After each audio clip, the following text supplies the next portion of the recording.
Halo semuanya, Assalamualaikum, Om Swastiastu, Namo Buddhaya, Salam, Salam Kebajikan, dan Salam Sejahtera bagi kita semua. Perkenalkan nama saya Cingun dengan NIM 0447799216 dari jurusan Sistem Informasi Universitas Terbuka.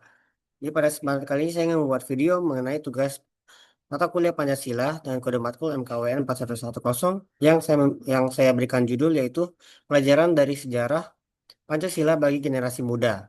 Dan kali ini saya memilih fokus topik yaitu perkembangan Pancasila dalam konteks sejarah dari masa ke masa.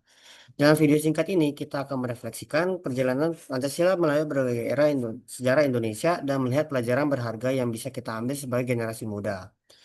Pada kesempatan kali ini saya memilih untuk fokus pada perkembangan Pancasila dalam lintasan sejarah, khususnya itu pada masa Orde Baru dan transisinya menuju era reformasi ya teman-teman. Pancasila merupakan dasar filsafat negara dan ideologi negara Republik Indonesia. Pada masa Orde Baru, Pancasila itu disakralkan dan dijadikan alat pemersatu yang kaku melalui program P4 atau penataran P4. Namun di sisi lain, tafsirannya itu menjadi sangat sentralistik dan tertutup. Pancasila digunakan untuk membungkus kritik dan membatasi kebebasan berpendapat atau menutup suara rakyat gitu ya teman-teman. Kemudian kita memasuki era reformasi pada tahun 1998. Terjadi perubahan yang sangat drastis. Pancasila itu didesakralkan dan dituntut untuk ditafsirkan ulang. Nilai-nilai demokrasi, keterbukaan, hak asasi manusia, dan otonomi daerah yang merupakan jiwa dari sila-sila Pancasila kembali dihidupkan. Reformasi itu sendiri merupakan upaya yang untuk mengembalikan Pancasila pada kitanya sebagai ideologi yang hidup dan dinamis, bukan sekedar dogma. Jadi seperti istilahnya itu Pancasila bukanlah sesuatu yang berdiam di atas kertas, melainkan Pancasila itu harus hidup dalam dada, dalam pikiran, dan dalam tindakan kita sehari-hari. Jadi kita memasuki berikutnya poin-poin nilai Pancasila. Kalau menurut dari peristiwa transisi tadi, menurut kalian nilai-nilai Pancasila apa saja yang tercermin? Gitu ya teman-teman. Kalian boleh berikan komentar atau pendapat gitu ya teman-teman.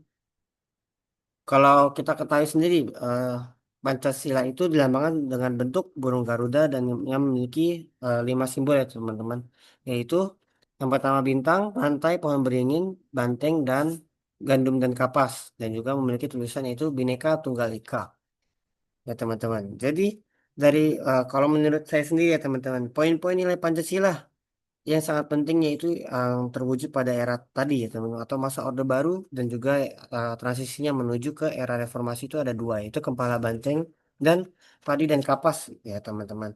Oke, jadi saya akan jelaskan sedikit yaitu pertama nilai kedaulatan rakyat pada di mana diambil dari sila keempat yaitu reformasi adalah perwujudan nyata bahwa kedaulatan berada di tangan rakyat yang menuntut pemerintah yang lebih demokratis dan aspiratif.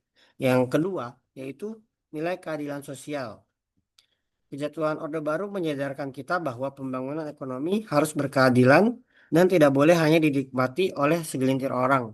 Kalau kita lihat kasusnya teman-teman pada masa Orde Baru itu banyak sekali eh, orang-orang yang memiliki kuasa pada pemerintah ya teman-teman atau berhubungan dengan pemerintah itu untuk eh, hanya memikirkan bahwa atau memperkaya diri sendiri atau aset pribadinya.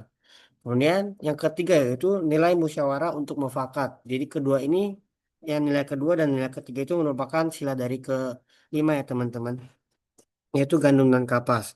Era reformasi membuka ruang dialog dan perbedaan pendapat yang lebih luas yang selama ini tertutup, mencerminkan semangat untuk mencari solusi terbaik untuk bangsa ya teman-teman atau untuk yang terbaik untuk bersama atau rakyat gitu teman-teman.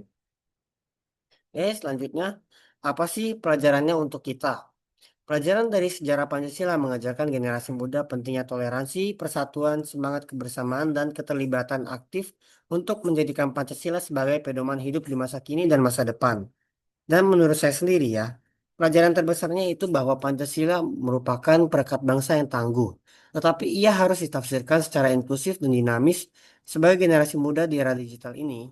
Tugas kita adalah mengisi kemerdekaan dengan menjaga nilai-nilai demokrasi, menyuarakan kritik yang konstruktif di media sosial dan memerangi hoaks atau berita palsu, serta ujaran kebencian yang dapat memecah belah bangsa.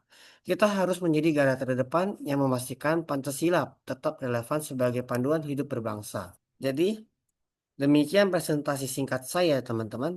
Dengan mempelajari sejarah, kita tidak hanya mengingat masa lalu, tetapi membangun masa depan yang lebih baik. Saya ucapkan terima kasih dan mohon maaf apabila saya ada kesalahan yang kata dari kata yang saya ucapkan ataupun penjelasan saya berikan. Sampai jumpa.